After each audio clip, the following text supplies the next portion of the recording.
रहेगी इनमें। जी, तो बाइंडर्स की स्ट्रैटेजी कोटक महिंद्रा बैंक पर अपनाई जा सकती है टेक्निकल पर्सपेक्टिव से, लेकिन हर रोज हम बात करते हैं बजट एक्सपेक्टेशंस की। एक सेक्टर हम पिक करते हैं और इसी सेक्टर से एक मैनेजमेंट हमारे साथ मौजूद रहती है। तो चलिए रुक कर लेते हैं इसी के हमारे खास सेगमेंट का, मेक इन इंडिया बजट 2015।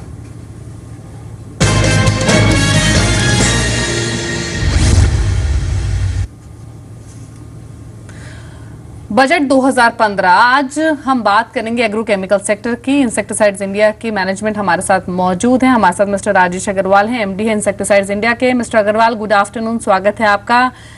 हम इस सेगमेंट में सबसे पहले यही जानने की कोशिश करते हैं, जिस भी इंडस्ट्री को पिक करते हैं, कि आखिरकार इस बजट से उम्मीदें क्या हैं, क्योंकि मोदी सरकार का ये पहला फुल फ्लेजेड बजट है और सभी इंडस्ट्री बॉडीज की बहुत सारी उम्मीदें हैं वित्त मंत्री अरुण जेटली से। मैं मिस्टर अग्रवाल सबसे पहले आपसे यही जानना चाहती हूँ कि एग्रोकेमिकल सेक्टर की मैं बात करूँ या फिर उस सेक्टर की बात करूँ जहां पर इंसेक्टिसाइड्स इंडिया प्लेस्ड है, क्या एक्सपेक्टेशंस इस बजट से आपको?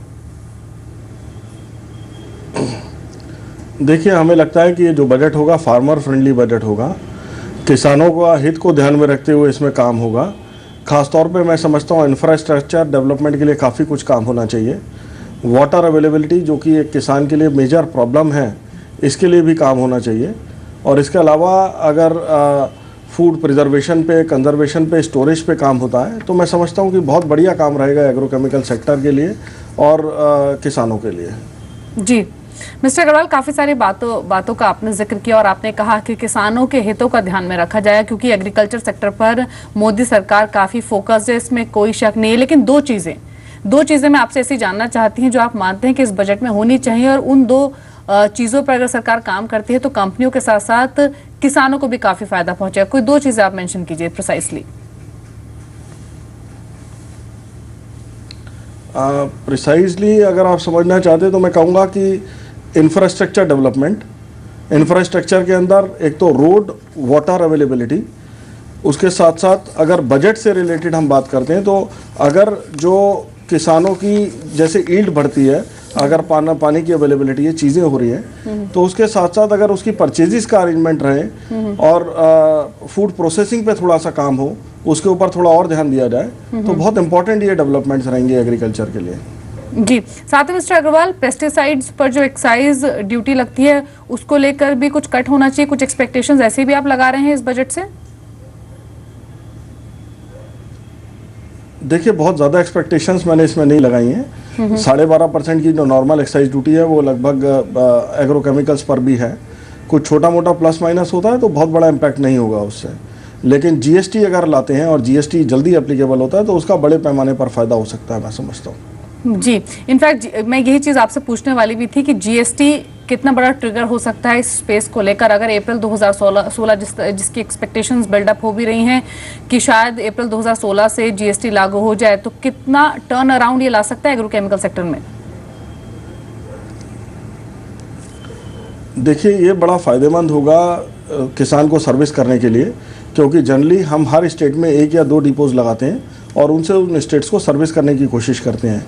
कई बार उस स्टेट का एक कोना बहुत दूर होता है और दूसरी स्टेट के डिपो से बहुत नज़दीक होता है, लेकिन फिर भी क्योंकि वैट के डिफरेंट नॉर्म्स रहते हैं, इसकी वजह से हम उस काउंटर को या उस एरिया को सर्विस नहीं कर पाते हैं दूसरे नज़दीक वाले डिपो से, जिसकी वजह से कई बार माल पहुँचने में बहुत ज़्यादा समय लग जाता है।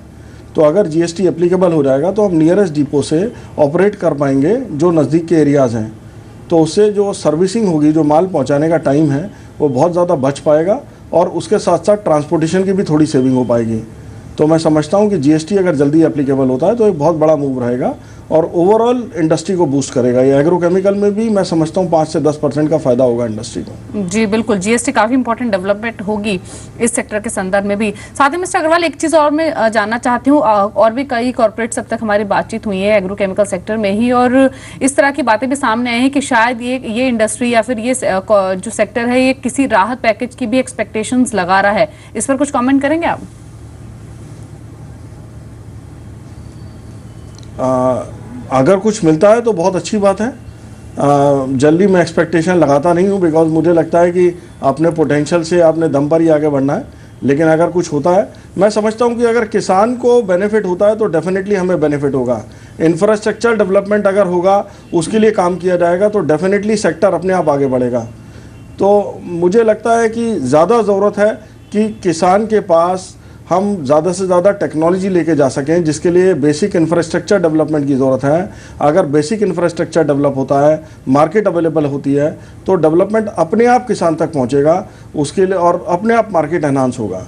क्योंकि आज भी हमारे देश में जो एग्रीकल्चर का, एग्रोकेमिकल का यूसेज है वो काफ़ी कम है पूरी दुनिया के मुकाबले में।